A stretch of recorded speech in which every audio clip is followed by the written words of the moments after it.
একটি বেসরকারি টেলিভিশন চ্যানেলের লাইভ অনুষ্ঠানে জাতীয় নাগরিক পার্টির মুখ্য সংগঠক দক্ষিণাঞ্চল হাসনাত আব্দুল্লাহ ও মুখ্য সংগঠক উত্তরাঞ্চল সার্জিস আলমকে গালি দেওয়ার ঘটনায় বিতর্কিত মন্তব্য করেন এক নারী উপস্থাপিকা।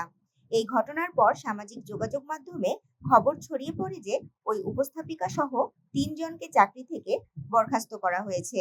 তবে এবার সেই উপস্থাপিকার চাকরি ফিরিয়ে দেওয়ার আহ্বান জানালেন হাসনাত আব্দুল্লাহ নিজেই। এখন টিভির সাংবাদিকদের চাকরি ফিরিয়ে দিতে হবে।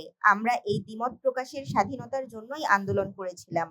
আমরা এই গালির স্বাধীনতার জন্যই আন্দোলন করেছিলাম। শুধু মত প্রকাশ নয়, দ্বিমত প্রকাশও অব্যাহত থাকুক। 13ই মার্চ বৃহস্পতিবার সন্ধ্যায় ধর্ষণের শিকার হয়ে মারা যাওয়া শিশুটির জানাজায় অংশ নিতে মাগুরায় যান হাসনাত আব্দুল্লাহ ও সার্জিস আলম। টেলিভিশনটির লাইভ প্রচারণায় হাসনাত ও সার্জিসকে নিয়ে দুই উপস্থাপকের কথোপকথনের সময় ওই নারী উপস্থাপিকা গালি দেন। সেই মন্তব্যের অংশ সামাজিক যোগাযোগ মাধ্যমে ছড়িয়ে পড়ে। হাসনাত আব্দুল্লাহর এই বক্তব্যের পর বিষয়টি নিয়ে নতুন করে আলোচনার জন্ম নেয়। তাশরিফা তৃষা, তরঙ্গ টিভি, ঢাকা।